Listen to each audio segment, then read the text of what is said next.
15 de febrero de 1798, Napoleón Bonaparte ordena al general Berthier la captura de Pío VI. Un año más tarde, en 1799, muere en la ciudad de Valencia, en Francia. Este acontecimiento terminó 1260 años de hegemonía papal, y ahora entonces el reloj profético marcaba el inicio del tiempo del fin.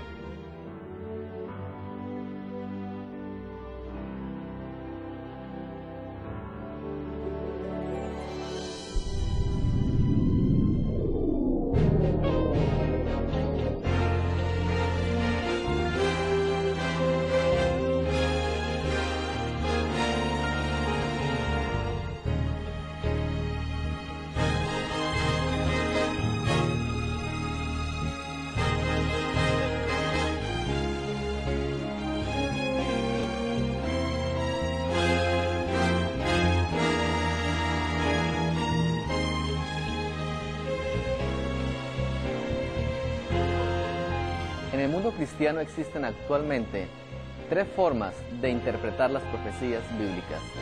La primera de ellas, conocida como el preterismo, afirma que todas las profecías contenidas en los libros de Daniel y Apocalipsis tuvieron su cumplimiento en el pasado. La segunda, conocida como el futurismo, afirma que las profecías de Daniel y Apocalipsis tendrán su cumplimiento principalmente aquí en la tierra, pero mientras la iglesia haya sido raptada al cielo. Y finalmente, también hay una teoría que se conoce como el historicismo. Esta forma de interpretar las profecías consiste en que la profecía inició su cumplimiento en el tiempo del profeta, ha venido a través de las edades teniendo cumplimiento y terminará finalmente con el regreso de Jesús a esta tierra. Durante los estudios que tendremos en cuenta, que el historicismo es la forma correcta de poder interpretar las profecías. Existen dos libros por excelencia que se conocen como los libros proféticos, uno en el Antiguo Testamento, conocido como el libro de Daniel, y otro en el Nuevo Testamento, conocido como el libro de Apocalipsis o la Revelación. Debemos tener en cuenta dos cosas antes de iniciar el estudio de las profecías. En el libro de Amós, en el capítulo 3, el versículo 7, Dios menciona que no hará nada sin que primero lo revele a sus siervos los profetas. Pero hay un punto todavía más importante, y es la manera como se deben interpretar las profecías. En la segunda carta del apóstol Pedro, en el capítulo 1, los versos 20 y 21, el apóstol menciona que ninguna profecía es de interpretación humana, sino que los siervos de Dios, inspirados por el Espíritu Santo, dieron a conocer cada uno de estos acontecimientos que se realizarían al final de los tiempos.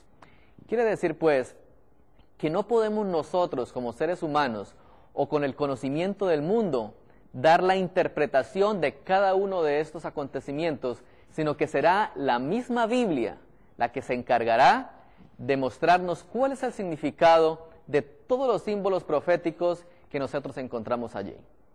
El libro de Daniel fue escrito entre los años 606 hasta el año 538 a.C. El libro de Apocalipsis fue escrito después del nacimiento de Cristo, más o menos hacia el año 96. Pero a pesar de que existe una diferencia en años entre ambos libros, es un complemento perfecto, y no podríamos nosotros entender el libro de Apocalipsis sin que primero entendiéramos el libro de Daniel. Por eso vamos a mirar de qué trata el libro de Daniel. Sin embargo, hay un hecho muy importante el cual nosotros tenemos que tener en cuenta. El libro de Daniel, en el capítulo 12, el versículo 4, la Biblia menciona que las profecías allí escritas solamente las podríamos entender en el tiempo del fin. Es importante que todo estudiante de la profecía bíblica entienda entonces cuándo sería ese tiempo y qué señales se cumplirían para poder entonces tener seguridad en estos acontecimientos. El libro de Daniel empieza con el cautiverio de Babilonia. En Daniel, el capítulo 1, encontramos nosotros la razón por la cual Judá cae en manos del rey de Babilonia. Versículo 1 del libro de Daniel dice de la siguiente forma: En el año tercero del reinado de Joacín, rey de Judá, vino Nabucodonosor, rey de Babilonia, a Jerusalén y la sitió. Y el Señor entregó en sus manos a Joacín, rey de Judá, y parte de los utensilios de la casa de Dios, y los trajo a la tierra de Sinar, a la casa de su Dios, y colocó los utensilios en la casa del tesoro de su Dios. Hay un hecho interesante allí. Es Dios quien permite que Judá caiga en manos del entonces rey de Babilonia, llamado Nabucodonosor. El segundo libro de las Crónicas, en el capítulo 36, nos menciona que el pueblo escogido por Dios se había apartado de la verdadera adoración y ahora se había vuelto a los ídolos, la abominación y la idolatría, la apostasía. Era algo que estaba a la orden del día en Judá. Por esta razón, Dios decide entonces castigar de una manera drástica a esta nación.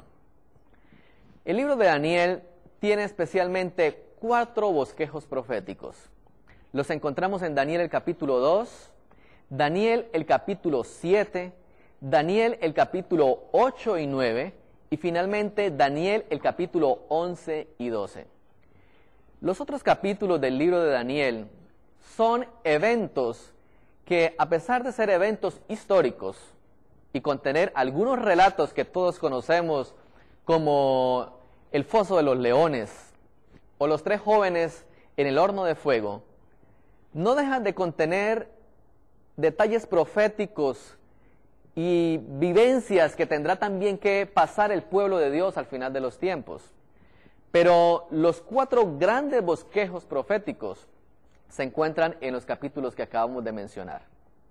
Ahora bien, Nabucodonosor es uno de los personajes centrales del libro de Daniel.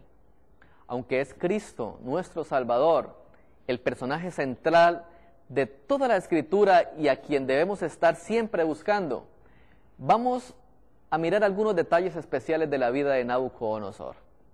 Nabucodonosor, rey de Babilonia, se caracterizaba por ser un rey muy cruel, un rey que le gustaba asar a las personas al fuego. En el libro de Jeremías encontramos algunas descripciones macabras de lo que era la costumbre del rey Nabucodonosor.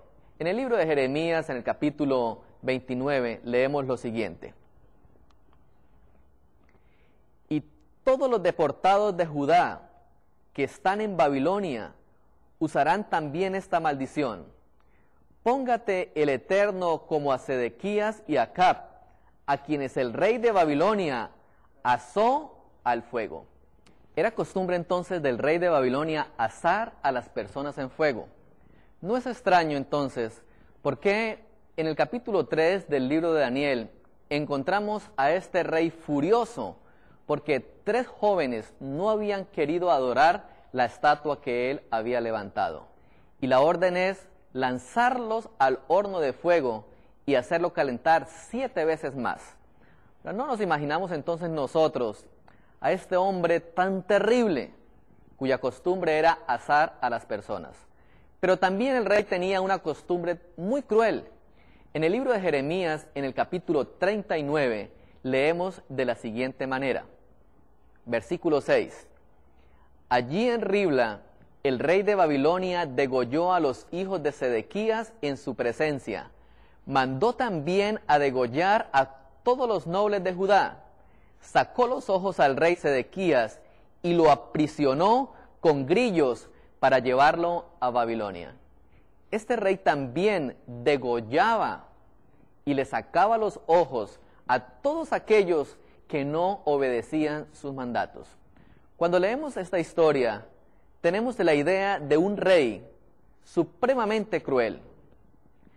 Pero la Biblia nos muestra una segunda cara del rey de Babilonia. A pesar de que era un hombre cruel, Nabucodonosor tenía una característica muy especial, una característica que hizo que Dios lo tomara en sus manos para pulirlo. La Sagrada Escritura dice que Dios muchas veces no mira lo que está delante de nuestros ojos, sino que mira un poco más allá y mira nuestro interior. Es decir, no importa la clase de persona que seamos, lo importante es lo que Dios espera de nosotros si nos colocamos en sus manos. El libro de Jeremías cuenta también que el pueblo de Israel en una ocasión había tomado al profeta Jeremías y lo había echado en una cisterna. Ahora, ¿qué dice el relato acerca de eso? Dice el libro de Jeremías lo siguiente, capítulo 38, versículo 6. Entonces ellos tomaron a Jeremías y lo echaron en la cisterna de Malaquías, hijo de Amelec, que estaba en el patio de la cárcel. En la mazmorra no había agua, sino cieno, y Jeremías se hundió en el cieno. ¿Cómo es posible que la nación escogida por Dios haya tomado al profeta Jeremías y lo haya echado en una cisterna? Pero no era una cisterna llena de agua. La Escritura dice, era una cisterna llena de cieno, es decir, de material putrefacto. Terrible era la condición del profeta de Dios. Sin embargo, cuando Nabucodonosor llega a Babilonia, él había escuchado del profeta de Dios y le da una orden a uno de sus guardias y le dice lo siguiente. El relato se encuentra en Jeremías, el capítulo 39, versículo 11. Nabucodonosor había ordenado a Nabuzaradán, capitán de la guardia, acerca de Jeremías: tómalo, vela por él, y no le hagas ningún mal, antes haz como él te diga. ¿Qué sentimientos nobles tenía Nabucodonosor? Tenía respeto por las cosas de Dios. No había hecho lo mismo que la nación que Dios había escogido. Él ordena que Jeremías reciba un trato especial y que todo lo que el profeta dijere, de esa manera tenía que hacer la guardia. Ahora bien, en el libro de Daniel, en el capítulo 1, también se menciona algo del carácter bueno que tenía Nabucodonosor. En el capítulo 1, en el versículo 2, dice lo siguiente: y el Señor entregó en su mano a Joacín, rey de Judá, y parte de los utensilios de la casa de Dios lo llevó a la tierra de Sinar, a la casa de su Dios, y guardó los utensilios en la casa del tesoro de su Dios. Nabucodonosor tenía respeto por las cosas santas. Tenía un sentido de lo sagrado. ¿Notaron ese detalle especial? Él toma los utensilios de la casa de Dios y ahora los lleva poco a poco hasta la casa de su Dios. Nabucodonosor estaba convencido de que su religión era la verdadera y por eso lleva allí los utensilios que había tomado de la nación de Judá. Sin embargo, 70 años después, su nieto Belsasar toma los mismos utensilios y los utiliza en una fiesta de orgía llena de depravación, relato que nosotros encontramos en el capítulo 5 del libro de Daniel. Y precisamente aquella noche es que se levanta Dios para castigar a los babilonios.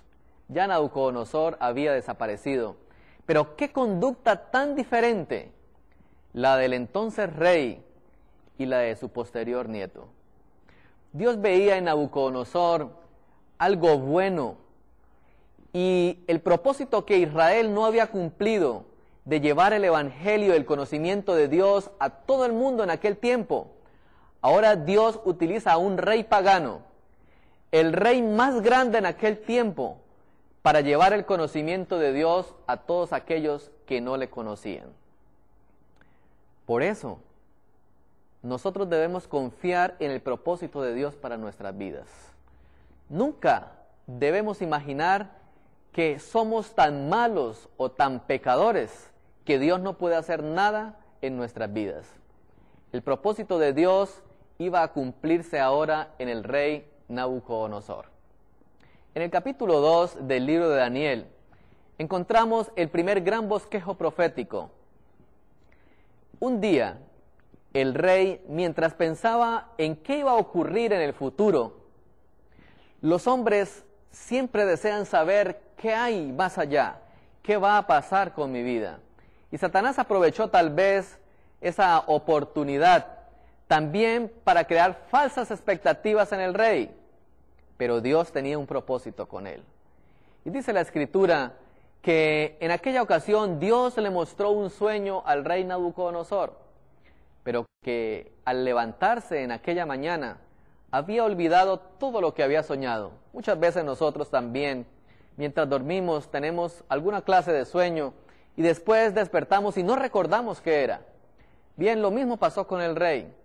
Ahora, lo primero que hace el rey es llamar a los magos, a los astrólogos, a los adivinos para que interpreten el sueño. Era el propósito de Satanás. ¿Cuántas personas hoy en día acuden al horóscopo, a los que leen la mano, para poder saber qué será del futuro? Pero solamente hay un ser en el universo que conoce el porvenir, y es Dios. Pero no ha dejado a sus hijos en tinieblas. Así que entre aquellos sabios de Babilonia, habían 4 jóvenes a los cuales el rey había llevado cautivos de Judá. Estos jóvenes eran Daniel, Ananías, Misael y Azarías, a quienes el rey posteriormente había llamado Belsasar, Sadrach, Mesac y Abednego. Era otra de las costumbres del rey de Babilonia cambiar los nombres a las personas. Él estaba convencido de que si su religión era la verdadera, al cambiar los nombres, todos ellos iban a entrar también en el conocimiento de su religión. Pero Satanás no sabe leer el futuro. Así que cuando los magos y los sabios de Babilonia no pudieron interpretar el sueño al rey Nabucodonosor, éste da la orden de ejecutar a todos los sabios en aquel tiempo. Lógico, en este momento Daniel y sus compañeros se encontraban en peligro. Satanás quería destruir desde un comienzo la influencia que Daniel iba a tener en este imperio y en uno posterior. Pero Dios tenía un propósito y los jóvenes oraron a Dios y Dios les reveló el sueño. Por eso podemos estar seguros de que todas las cosas que han de suceder ya han sido reveladas a través de los profetas. En el libro de Daniel, en el capítulo 2, leemos entonces cuál fue el sueño que tuvo el rey Nabucodonosor. El rey preguntó a Daniel, a quien llamaban Belsasar, ¿eres tú capaz de decirme el sueño que vi y el de su interpretación? Daniel respondió, el misterio que el rey demanda, ni sabios, ni astrólogos, ni magos, ni adivinos lo pueden revelar. Pero hay un Dios en el cielo que revela los misterios. Él ha mostrado al rey Nabucodonosor lo que ha de suceder en los últimos días. Tu sueño y las visiones de tu cabeza son estos. Tú, oh rey, viste ante ti una estatua majestuosa. Esa estatua era enorme y muy brillante. Estaba en pie ante ti y su aspecto era terrible. La cabeza de esa estatua era de oro fino, su pecho y sus brazos de plata, su vientre y sus muslos de bronce, sus piernas de hierro y sus pies en parte de hierro y en parte de arcilla. Mientras tú mirabas, una piedra fue cortada sin intervención de ninguna mano que hirió a la estatua en sus pies de hierro y arcilla y los desmenuzó.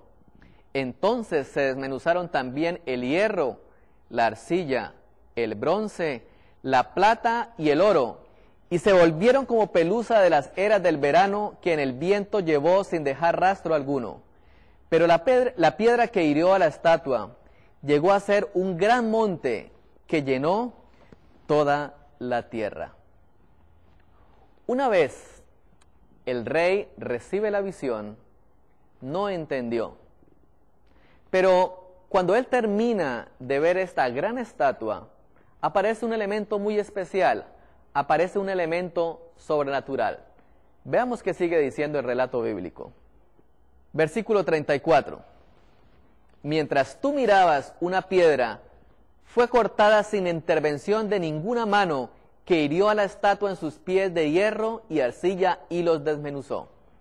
Es decir, Nabucodonosor vio que después de la imagen, algo del cielo había sido soltado, y era una piedra, y no cayó en el tiempo de la cabeza de la imagen, sino cae en el tiempo de los pies. En el capítulo 7 del libro de Daniel, vamos a encontrar el siguiente bosquejo profético. Daniel 7, el versículo 1 en adelante, dice lo siguiente. En el primer año de Belsasar, rey de Babilonia, tuvo un sueño y visiones que pasaron por su cabeza mientras estaba en su cama.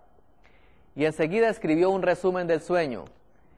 Daniel dijo, vi en mi visión de noche que los 4 vientos del cielo agitaban el gran mar, y 4 grandes bestias diferentes la una de la otra subían del mar. La primera era como un león y tenía alas de águila. Mientras yo miraba, sus alas fueron arrancadas y fue levantada de la tierra y se puso sobre los pies de manera de hombre y le fue dado corazón de hombre. La segunda bestia era semejante a un oso. Se puso más alta de un lado, tenía en su boca 3 costillas entre sus dientes y le fue dicho, levántate y traga mucha carne. Seguí mirando y vi otra bestia semejante a un leopardo, con 4 alas de ave en su espalda, tenía 4 cabezas y le fue dado poder. Seguí mirando la visión de la noche y vi una cuarta bestia, espantosa y terrible y muy fuerte. Tenía grandes dientes de hierro, devoraba, destrozaba y pisoteaba las obras con sus pies. Era muy diferente a todas las bestias anteriores y tenía 10 cuernos. Ahora,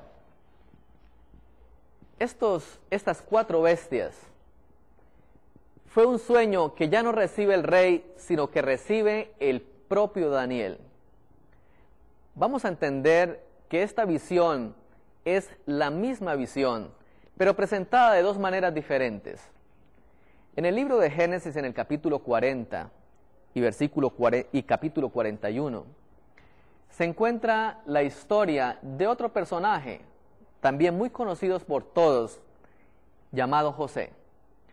En alguna ocasión, José había podido interpretar 2 sueños. Interpretó el sueño del copero y el panadero. Pero más adelante, el faraón, rey de Egipto, tuvo un sueño que también perturbó la cabeza del faraón. El relato bíblico dice lo siguiente, versículo 17. Entonces Faraón dijo a José, en mi sueño me parecía que estaba a la orilla del río, y que del río subían 7 vacas de gruesas carnes y hermosa apariencia que pasían en el prado, y que otras 7 vacas subían después de ellas, y eran flacas y de muy feo aspecto, tan extenuadas que no he visto otras semejantes en fealdad en toda la tierra de Egipto. Y las vacas flacas y feas devoraban a las 7 primeras vacas gordas.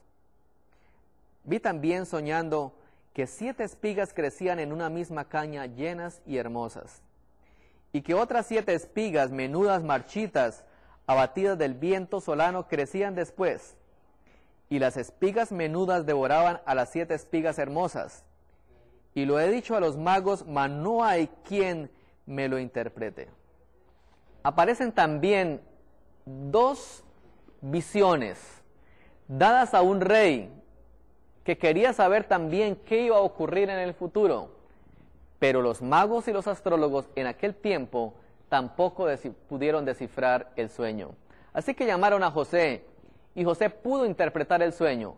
Pero hay un detalle especial allí en el libro de Génesis, en el capítulo 41. El versículo 32, José le responde lo siguiente al rey. Y el suceder el sueño a Faraón 2 veces significa que la cosa es firme de parte de Dios y que Dios se apresura a hacerla. Es decir, el hecho de que ocurriera dos veces la misma visión con la misma interpretación significaba que el sueño era muy importante. Ahora bien, vamos a hacer una comparación de lo que hemos dicho hasta este momento. Daniel, el capítulo 2, vemos aquí la gran imagen, cuya cabeza era de oro, sus pechos y sus brazos de plata, el vientre de bronce y sus piernas de hierro. Pero vemos también cuatro bestias, un león, un oso, un leopardo y una bestia espantosa y terrible que era algo así como un dragón. Cada uno de esos metales correspondía a una de las bestias. Es decir, el león es similar a la cabeza de oro, el oso es similar a los pechos y los brazos de plata, el leopardo es similar al bronce y la bestia terrible es similar a hierro. Finalizando la estatua tenemos entonces 10 cuernos y tenemos los 10 dedos de los pies. Ahora bien, en Daniel el capítulo 2 cae una roca, pero en Daniel el capítulo 7 el profeta ve la visión de un tribunal que se sienta para iniciar un juicio. En el capítulo 8 del libro de Daniel se presenta una tercera visión con elementos un poco diferentes. Aparece entonces ahora la visión de un carnero y un macho cabrío. Estos elementos son utilizados en Daniel el capítulo 8 porque la visión sobrenatural que aparece en este capítulo hace referencia al santuario. En el antiguo Israel, en el culto levítico, leemos que el carnero y el macho cabrío eran los animales utilizados en el día de la expiación. Veamos un detalle interesante. Daniel el capítulo 2 nos habla de una roca que viene a la tierra. Daniel el capítulo 7 nos habla de un tribunal que se sienta en el juicio. Y Daniel el capítulo 8 nos habla de un santuario que tenía que ser purificado. Vamos entonces a comparar hasta este momento las tres profecías. Miremos acá lo que esto significa. La primera comparación que vamos a hacer hace referencia a Babilonia, la cabeza de oro y el león. El rey había dicho en Daniel el capítulo 2, el versículo 36, lo siguiente: este es el sueño, ahora diremos al rey su interpretación. Tú, oh rey, eres rey de reyes porque el Dios del cielo te ha dado reino, poder y fuerza y majestad. Y donde quiera que habitan los hombres, la bestia del campo y las aves del cielo, Él los ha entregado en tu mano y te ha dado dominio sobre todo. Tú eres aquella cabeza de oro. Es decir, la Sagrada Escritura nos indica que la cabeza de oro representa el imperio de Babilonia. Babilonia gobernó en los años 606 hasta el año 538 antes de Cristo. Pero la interpretación continúa. En Daniel el capítulo 2, versículo 39 dice lo siguiente: después de ti se levantará otro reino inferior al tuyo, y un tercer reino de bronce que dominará toda la tierra. Estas cuatro grandes bestias son cuatro reyes que se levantarán en la tierra. Y Daniel el capítulo 8, versículo 20 dice: aquel carnero que viste con dos cuernos representa a los reyes de Media y de Persia. Es decir, el reino que iba a levantarse después de Babilonia, la Biblia nos lo identifica como los reyes de Media y de Persia. Hasta allí la profecía es idéntica. Veamos la imagen. Los pechos y los brazos de plata. Un oso de un lado más levantado que el otro, y un carnero con un cuerno más elevado que el otro. Representaban entonces al imperio de los medos y los persas. En Daniel el capítulo 8, el versículo 21, vamos a encontrar quién era el tercer imperio que se iba a levantar. El imperio que estaba representado por el bronce, que estaba representado por el leopardo y que estaba representado entonces por el macho cabrío. La escritura dice de la siguiente manera en el capítulo 8, el versículo 21 de Daniel. El macho cabrío es el rey de Grecia, y el cuerno grande que tenía entre sus ojos es el primer rey. Nos menciona la escritura que es el rey de Grecia, y el cuerno que tenía era Alejandro Magno, el primer rey griego. Miremos la imagen entonces. Compartían similitudes. El bronce, las 4 cabezas que representan las 4 divisiones que tuvo el imperio griego: Ptolomeo, Seleuco, Casandro y Lisímaco. Este leopardo tenía alas, es decir, venía volando, así como también lo hacía el macho cabrío. La escritura no menciona quién representa el cuarto imperio. Sin embargo, una de las características que tenemos que tener al interpretar las profecías bíblicas es poder buscar en la historia cómo tuvieron su cumplimiento. Ya sabemos entonces que Babilonia, que Medo-Persia, que Grecia eran los primeros 3 imperios que iban a gobernar sobre el mundo. No estaba entonces descrito el cuarto imperio, pero la historia nos informa cuál fue este imperio, y no cabe ninguna duda que hacia el año 168 a.C. se estaba levantando el último y gran imperio que existiría, que fue conocido como el Imperio Romano. Veamos entonces en la diapositiva qué representaba este imperio y cómo estaba representado allí en cada una de estas visiones. Roma, en la imagen, estaba representada por las piernas de hierro. En Daniel el capítulo 7 está representada por esa bestia espantosa y terrible. Y en el capítulo 8 del libro de Daniel está representada entonces por el cuerno pequeño. Miremos en detalle qué pasaba en los pies. Los pies de la imagen tenían un componente bastante raro, era arcilla. En el libro de Jeremías encontramos cuál es el simbolismo profético de la arcilla o el barro. En Jeremías se menciona lo siguiente, Jeremías capítulo 18, versículo 1 y 6. Señal del alfarero, palabra del Eterno que vino a Jeremías. Levántate y ve a casa del alfarero, y allí te haré oír mis palabras. Fui a casa del alfarero y lo vi trabajando sobre la rueda, y la vasija que hacía de barro se quebró en su mano, y él hizo otra vasija según le pareció mejor hacerla.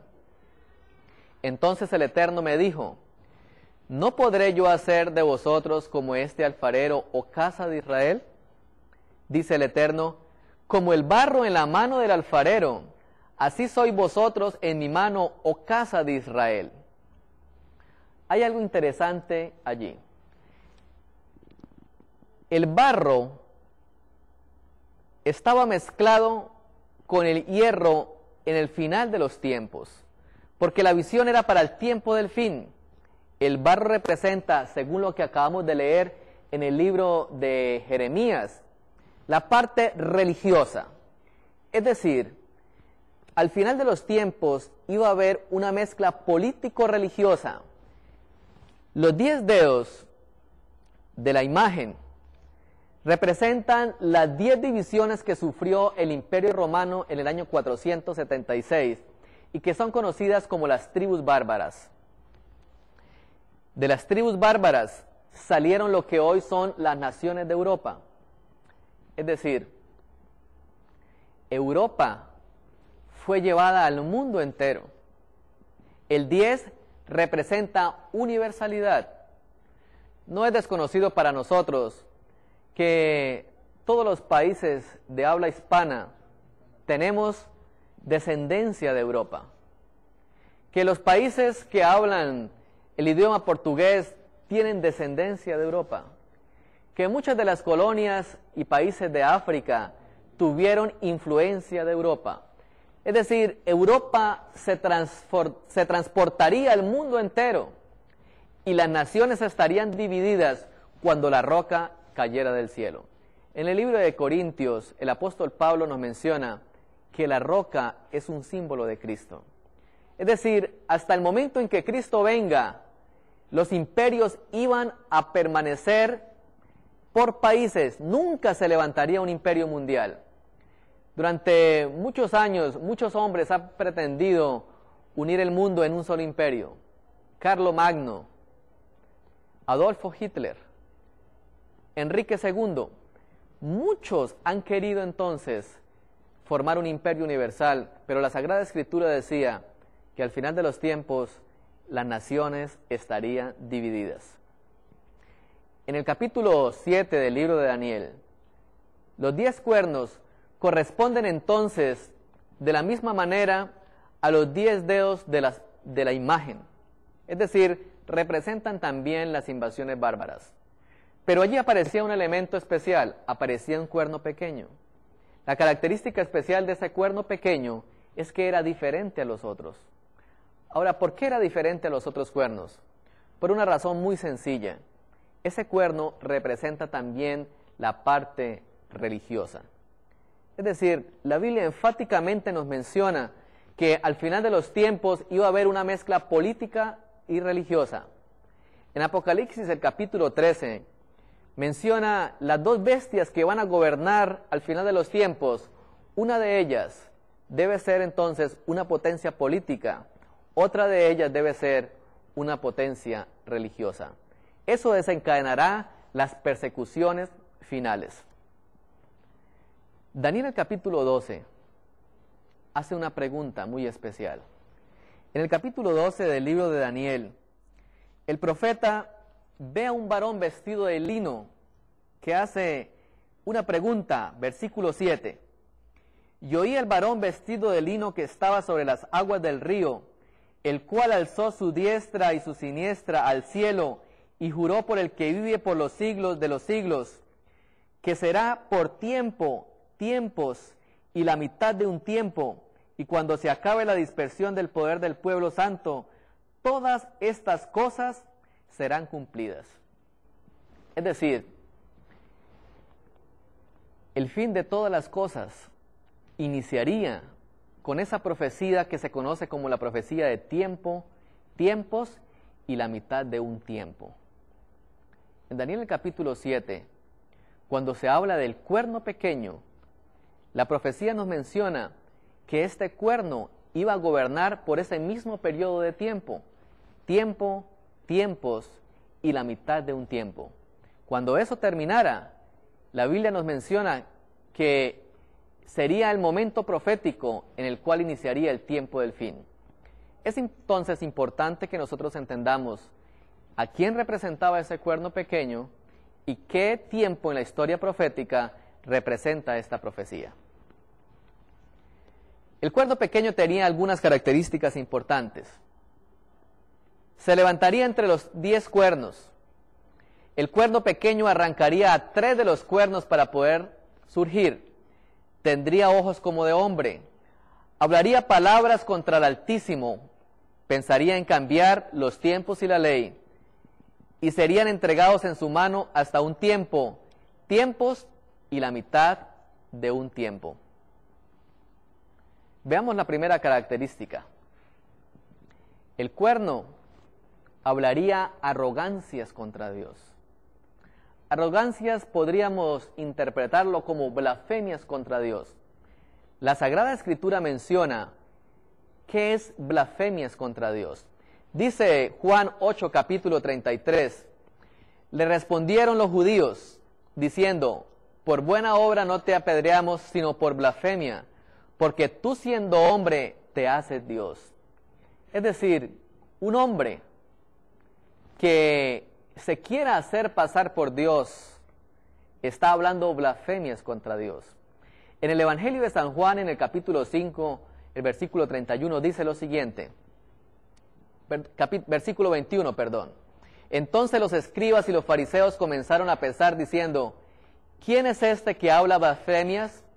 ¿Quién puede perdonar pecado, sino solamente Dios? Es decir, todo hombre que se atreva a perdonar pecados está usurpando el lugar de Dios y por consiguiente está blasfemando de Dios. Es decir, la primera característica del cuerno pequeño es que un hombre iba a tener la capacidad de perdonar pecados y de hacerse pasar por Dios. La segunda característica es el tiempo en el cual se iba a levantar. Este cuerno tenía que levantarse después de los otros 10 cuernos. Las invasiones bárbaras tuvieron lugar durante algunos años. El Imperio Romano se debilitó después del año 476 después de Cristo. Las invasiones bárbaras empezaron a hacer mella en el imperio cuando éste decide trasladar su capital de Occidente hacia Constantinopla en el Oriente. Ahora, ¿cuál es ese tiempo profético? Lógicamente el cuerno tenía que levantarse entonces después del año 476 después de Cristo. Solamente así la profecía tendría su cumplimiento. Pero la Biblia nos dice cuándo iba a marcar el inicio. Entendamos primero qué significa tiempo, tiempos y la mitad de un tiempo. Miremos acá la diapositiva. Tiempo representa el periodo de un año. Tiempos representa un periodo de 2 años y medio tiempo representa un periodo de 6 meses. Es decir, lo que la profecía nos menciona es un tiempo de 3 años y medio. Ahora, hay otros sitios en la Sagrada Escritura donde se menciona el mismo periodo, pero se le describe de una forma diferente. En Apocalipsis, el capítulo 12, el versículo 14 dice: pero le fueron dadas a la mujer 2 alas de gran águila para volar de la presencia de la serpiente al desierto, a su lugar, donde recibe alimento por un tiempo y tiempos y la mitad de un tiempo. En Apocalipsis 13, el versículo 5, y la bestia le fue dada una boca que hablaba insolencias y blasfemias, y le fue dada autoridad por 42 meses. Y en Apocalipsis, el capítulo 12, versículo 6, y la mujer huyó al desierto donde tenía un lugar que Dios le había preparado para ser alimentada allí durante 1260 días. Es decir, el periodo de tiempo, tiempos y la mitad de un tiempo corresponde de la misma manera a un periodo de 3 años y medio, a un periodo de 1260 días o a un periodo de 42 meses. Es el mismo periodo, la misma equivalencia. Estamos hablando en tiempos proféticos. El libro de Ezequiel, el capítulo 4, el versículo 6, nos da una forma correcta de poder interpretar los tiempos proféticos. Ezequiel, el capítulo 4, el versículo 6, dice de la siguiente manera: y cumplidos estos te acostarás nuevamente sobre tu costado derecho, y cargarás con el pecado de la casa de Judá durante 40 días. Te he fijado un día por cada año. Es decir, en las profecías bíblicas, un día equivale a un año literal. La profecía de tiempos, tiempos y medio tiempo equivale entonces a 1260 días proféticos, es decir, 1260 años literales. Ahora tenemos entonces un poder que es de origen religioso, que iba a tener entonces un rango de acción de 1260 años, en los cuales iba a perseguir a los santos. Durante ese periodo, este hombre iba a hacerse pasar por Dios e iba a tener también la capacidad de perdonar los pecados. Pero veamos la cuarta y última característica. La Biblia menciona que para poder surgir tenía que derrocar a 3 cuernos. Cuando nosotros vamos a la historia, nos encontramos que 3 de las tribus bárbaras practicaban una doctrina que fue conocida como el arrianismo. El arrianismo no aceptaba la divinidad de Cristo. Y esta doctrina fue combatida, pero con la conversión de Clodoveo al catolicismo por su esposa Clotilde, el obispo de Roma logra tener un ejército de su lado que pudiera combatir las tribus arrianas. ¿Cuáles eran estas tribus? Eran los érulos, los vándalos y los ostrogodos. En el año 493 los érulos desaparecen del escenario. En el año 534 los vándalos desaparecen y finalmente en el año 538 desaparece la última tribu arriana conocida como los ostrogodos. Una vez los ostrogodos desaparecen, el obispo de Roma puede empezar a gobernar de acuerdo al decreto que Justiniano había promulgado en el año 533 de nuestra era. Pero solamente hasta el año 538, con la desaparición de los arrianos, finalmente el obispo de Roma toma su poder. Tenemos entonces el inicio que marca la profecía, el año 538, después de Cristo. En ese tiempo, el obispo de Roma toma la supremacía y durante 1260 años iba a traer persecución sobre todos los cristianos. En el año de 1798, es decir, exactamente 1260 años después, Francia le propina una herida mortal a este poder. El 15 de febrero, Napoleón Bonaparte, mientras ocurría la Revolución Francesa, ordena al general Alexander Berthier que capture al entonces Papa Pío VI. El Papa es llevado a la ciudad de Valencia, en Francia, y en agosto del año de 1799 muere allí confinado en la cárcel. Nunca el mundo imaginaba que el poder que este imperio religioso había realizado iba a terminar de esta manera, pero la palabra de Dios era precisa. En esta fecha tenía que terminar el imperio. Apocalipsis, el capítulo 13, menciona que nuevamente este imperio iba a levantarse.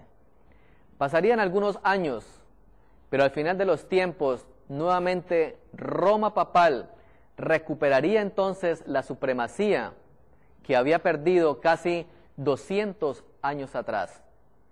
La bestia que aparece en Apocalipsis, el capítulo 13, comparte las mismas características del cuerno pequeño. Gobiernan 42 meses. Habla blasfemias contra Dios. Se hace pasar por Dios. Pero lo más interesante que aparece en el libro de Apocalipsis, el capítulo 13, es que la bestia va a utilizar a otro poder de grandes magnitudes para poder llevar la persecución de los últimos días. La pregunta que nosotros debemos hacernos es, ¿vivimos entonces en el tiempo del fin? La respuesta que nos da la Sagrada Escritura es correcta, sí. El tiempo del fin, de acuerdo a las profecías bíblicas de Daniel, inició en el año de 1798. Una vez el tiempo del fin iniciara, todos los eventos relatados tanto en el libro de Apocalipsis como en el libro de Daniel tendrían entonces ocurrencia. Grandes señales vendrán sobre el mundo antes de que Cristo venga. Cuando Jesús dio el Sermón del Monte en el libro de Mateo, en el capítulo 24, mencionó que después de la tribulación de aquellos días, es decir, después de los 1260 años de persecución, el sol se oscurecería, las estrellas caerían del cielo, y esto marcaría el inicio del pronto regreso de Jesús a esta tierra. Jesús dijo, entonces verán la señal del Hijo del Hombre en los cielos. ¿Cuándo ocurrió el oscurecimiento del sol? Ocurrió el 19 de mayo de 1780. Justamente cuando el tiempo de persecución estaba terminando, los científicos hoy en día no entienden cómo parte de los Estados Unidos de Norteamérica se oscureció de una manera que nadie puede explicar. La Sagrada Escritura nos habla de un tiempo también de oscuridad en el tiempo en que las plagas cayeron en Egipto. Solamente Dios puede producir señales de este tipo. Y en noviembre de 1833, tal como lo estipulaba la profecía, las estrellas del cielo cayeron. El mundo de aquel entonces se preparaba para recibir a su Señor. Han pasado algunos años, pero poco a poco los acontecimientos proféticos han tenido su desenlace. Es nuestro propósito revelar cuáles son estos acontecimientos y cuál debe ser la obra de preparación que necesitamos para poder permanecer en pie cuando nuestro Señor Jesucristo se manifieste en las nubes de los cielos. Dios les bendiga de ahora en adelante.